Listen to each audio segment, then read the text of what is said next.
Alerte, l'Ouganda ferme sa frontière du côté de Bunagana, le Rwanda du côté de Gisenyi, du côté de la Corniche vers Gisenyi à Goma. Qu'est-ce qui se passe? La situation tourne tout autour de la fièvre hémorragique d'Ebola. Bonjour, bonsoir. Nous vous saluons de partout où vous êtes en train de nous suivre. Nous, c'est Analysons Congo. Nous venons ce matin, ce soir. Cela dépend du moment et de l'heure où vous nous suivez. Nous venons alerter, nous venons à la fois faire une analyse et donner une alerte par rapport à quelque chose qui se passe. Si c'est votre première fois de nous suivre, likez, partagez, restez connectés avec nous. Ne manquez pas de nous suivre sur toutes nos plateformes. Alors, aujourd'hui, nous sommes le 17. La date du 17, c'est une date trop importante, trop commémorative. Nous allons en parler, en discuter dans notre live de ce soir sur Analysons Congo. Tôt ce matin, depuis hier, le Rwanda s'est permis de fermer ses frontières, sa frontière, celui de Goma, de l'axe à la Corniche, c'est-à-dire ce qui donne entrée entre Goma et Gisenyi. Pour quelle raison? Puisqu'il a été détecté des cas de Ebola. De quel côté? Du côté congolais. L'un, on parle de la zone de santé de Nyiragongo et l'autre vers Karisimbi. Certains disent qu'à l'hôpital Il Africa, mais on n'a pas encore de confirmation. Sont-ils morts? Sont-ils vivants? Nous allons revenir pour vous le dire. Est-ce que ça représente un danger? Pas un danger, mais tout le monde se protège par rapport à la question. D'abord, vous devez savoir que la situation dans la ville de Goma, c'est une ville aérée où les gens ils s'alertent et le mécanisme de santé sont mis en place pour permettre à ce que une alerte ou une situation soit tellement vite identifiée ou informée. Par ailleurs, selon l'OMS, il a été observé depuis du 15 au 17, l'OMS a détecté ou a parlé de 246 cas de personnes qui sont suspectées et signalées d'avoir le Ebola. Parmi les 246, 80 cas ont été, entre 80 et 120 ont été confirmés. Cependant, dans la journée d'aujourd'hui, au début de la journée, 2 cas nouveaux se sont révélés à Kinshasa. Puisqu'à Kinshasa, on était en train de parler d'un cas, mais on en a déjà 2. On est en train d'aller vers 3 ou 4 des personnes. Et toutes ces personnes qui ont, donc, selon les informations, selon l'OMS, les gens qui ont l'Ebola qu'on a détecté à Kinshasa, ce sont essentiellement des personnes qui sont venues de la partie de la province de l'Ituri, vers Bunia. Alors, pour sa part, l'Ouganda a fermé ses frontières du côté de Bunagana pour la simple raison qu'il y a eu 2 cas de personnes contaminées de virus d'Ebola qui sont partis en Ouganda et ils sont décédés. Je vous en avais parlé il y a presque un jour qu'en Ouganda on a détecté un cas d'Ebola, mais c'est le deuxième et l'Ouganda s'est décidé de fermer sa frontière du côté de Bunagana, là où il pense que ces entrées sont en train de se faire. Par ailleurs, parlant du Rwanda et la RDC, vous allez comprendre que la frontière de Bukavu n'est pas fermée, puisque à Bukavu, on n'a rien suspecté, il n'y a pas de cas encore qui sont palpables, tangibles, ou bien les gens qui sont contaminés ou des cas d'Ebola à Bukavu, il n'y en a pas. Et c'est là dont on a trouvé à Goma. Moi, je suspecte que ces gens-là viennent du Grand Nord.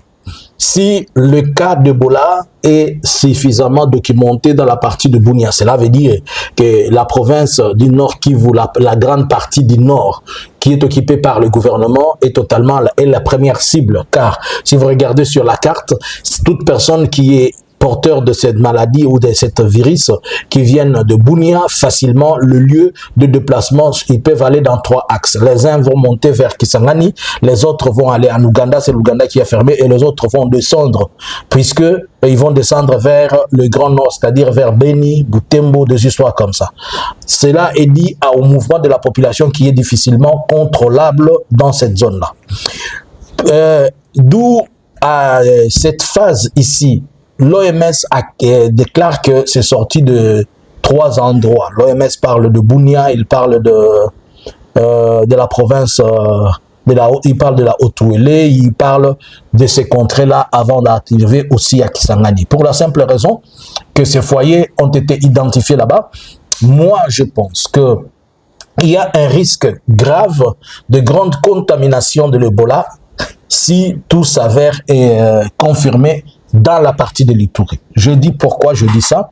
D'abord, il faut retenir qu'à Bunia seul, il y a au moins il y a près de 1 million de déplacés internes. Et il faut noter que Bunia a plusieurs groupes armés. Nous avons le Kodikou, nous avons le CRP, nous avons la FRDC, nous avons les LRA, nous avons les Nalou, nous avons les ADEF, nous avons tout le monde, des Voisalendo et tout ça. Alors d'abord, ces porteurs d'armes là, ce sont des gens qui vivent en mouvement à tout moment. Ils ne sont pas stables. Ils bougent ici, ils bougent là-bas, ils bougent là-bas. Alors déjà, ces mouvements-là peut être un frein pour stopper ou bien pour empêcher que la maladie soit contrôlée. Car il suffit que vous entriez en contact avec la personne porteuse ou bien que la personne porteuse ait entré en contact avec vous sans que vous le sachiez, vous êtes automatiquement porteur de ça ou porteuse de ça. Pour identifier, certains symptômes sont déclarés tels que la fièvre, la fatigue, des nausées aussi, il paraît. Ce sont des éléments, quand vous le sentez, il faut aller vite dans un centre de santé pour se faire détecter ou savoir si vous l'avez. Ne vous cachez pas, si vous vous sentez avec ça, vous allez dire que non, non, faites-le pour vous sauver et sauver la vie des autres. Puisque si vous êtes porteur de ça, vous restez là où vous êtes, vous pouvez contaminer les autres. Mais si vous allez à l'hôpital, on essaie de vous mettre en quarantaine. Par contre, il faut craindre pour des villes telles que Kinshasa. À part les cas, si on arrive à trouver d'autres cas, ça va être compliqué. Premièrement, Kinshasa, c'est une grande ville concentrée. Kinshasa a presque 18 à 20 millions de personnes concentrées dans la capitale. Kinshasa est saturé. Il y a, les gens sont incontrôlés, les mouvements sont incontrôlés, les centres des structures de santé ne sont pas vraiment en place. Et avec le mouvement de banditisme urbain, les Kuluna, qui sont tout le temps en mouvement, avec le mouvement de militaires, de policiers, et la population incontrôlée, et les trafics, surtout quand vous regardez les trafics et les transports de Kinshasa, les gens sont compactés, sont concentrés. Il suffit qu'une seule personne qui a l'Ebola se retrouve dans un bus facilement, il peut contaminer tout le monde. On n'est pas en train d'être alarmiste, nous sommes seulement en train de demander à l'autorité provinciale, à l'autorité urbaine, à l'autorité nationale de prendre en compte de mécanismes et de moyens pour empêcher cela. Je me suis posé une question. Alors, comment est-ce que l'OMS va faire pour assister les zones, par exemple, les zones sous contrôle de l'AFC Barham 23? Sachant que l'OMS, bon, certainement, il doit y avoir des bureaux un peu réduits là. Mais l'OMS, pas seulement l'OMS, l'ONU était en train de demander à ce qu'on ouvre les frontières aériennes, c'est-à-dire l'aéroport de Goma, pour donner accès aux médicaments et à l'assistance. Mais alors, ceci ne va pas être une opportunité. Est-ce que ceci n'est pas aussi une manœuvre de Nations Unies pour forcer la main à l'AFC Barham 23 d'accepter ces ponts aériens, puisque à la fin de la journée, on doit avoir besoin de médicaments, de kits, de ceci et de cela. Comment vont-ils le faire dans un premier temps? Il est aussi possible que les avions descendent en Ouganda, en Entebbe, et que des Entebbe ont fait un relais avec des Antonov. Par exemple, les Antonov 32, ils vont descendre, ou bien d'autres avions de 10 à 15 tonnes, ils vont descendre sur Beni, et de Beni, on utilise les hélicos de la MONUSCO pour évacuer certains médicaments et certaines assistances par hélicoptère jusqu'à Goma, ou CICR va aussi utiliser des hélicoptères qui va demander de la MONUSCO, et on peut utiliser tout le voie pour amener le médicament. Mais pour le moment, on ne peut pas s'alarmer de la situation. Goma, la situation à Goma, elle est maîtrisée, il n'y a rien de spécial, il n'y a rien d'alarmant, il n'y a rien qui peut pousser les gens à paniquer. Si le Rwanda a fermé ses frontières, c'est juste pour des mesures préventives.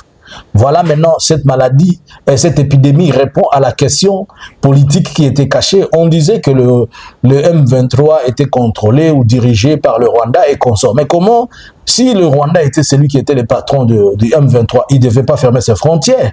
Il devait laisser, puisque c'était un seul pays. Mais vous comprenez maintenant qu'il y a deux pays, chacun est dans ses histoires. Alors, qu'est-ce qui va se passer? Nous pensons que la chose va être contrôlée, mais moi j'ai peur. Plusieurs éléments nous poussent à avoir peur. Un, le nord, le sud, le nord Kivu et l'Ituri, les parties ainsi que les deux endroits où ces maladies peuvent être mouvementées ou bouger, où cette épidémie peut circuler facilement. a un problème d'insécurité. Ça, c'est un facteur important qui peut amener à ce que cette maladie-là ou bien cette épidémie s'évaporise d'un endroit vers un autre. On ne contrôle pas, les personnes ne sont pas contrôlées par rapport à leur santé et tout ça. Et tout le monde, vous savez que je disais tantôt, les porteurs d'armes, ils utilisent toujours la forêt et les shotguns. Il ne faut pas oublier que dans cette grande partie, la population congolaise, comme d'habitude, vous savez, les Congolais, on aime trop la viande boucanée. Et les gens continuent à vivre de la viande boucanée. Et si, d'une manière ou d'une autre, on arrive à vendre la viande boucanée qui est contaminée et tout ça, est-ce qu'on va refuser à ça? Et dans cette contrée-là, il y a des forêts.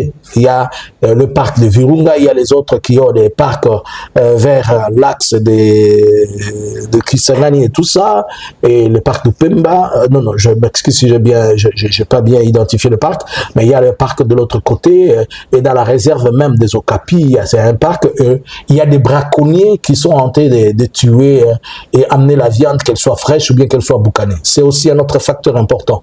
Le troisième facteur qui peut aussi être un facteur facilitant les sprays, comment je peux dire to spray, la circulation de cette maladie-là, de l'épidémie, c'est les facteurs déplacés. Il y a beaucoup de déplacés internes, il y a beaucoup de gens qui ne sont pas qui sont concentrés. Il suffit si seulement une seule personne est attrapée de ça, ça peut aller vers tout le monde. Troisième, les gens qui vont faire le champ. Quatrième, les gens qui vont faire le champ dans la forêt, puisque beaucoup ont des champs dans la campagne. Lorsqu'ils vont aller dans la campagne, ils peuvent se contracter avec. Donc, il sera important que tout le monde soit vigilant et que tout le monde essaye de voir dans la mesure du possible comment ils peuvent se protéger en attendant que l'autorité nationale, tout ça, se déclare. Par ailleurs, pour des situations comme ça, je pense que les chargés de santé du côté du gouvernement et les chargés de santé du côté de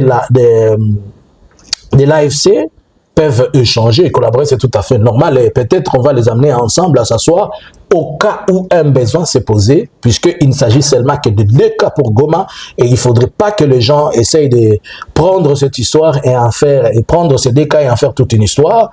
La maladie, là où elle est trop loin.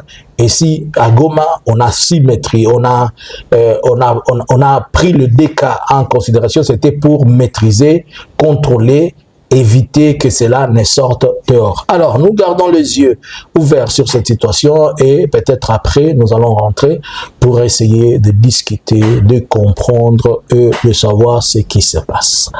Bonjour, bonsoir.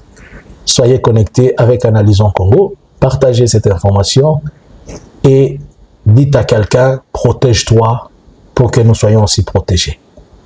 Merci. Analysons Congo subscribers.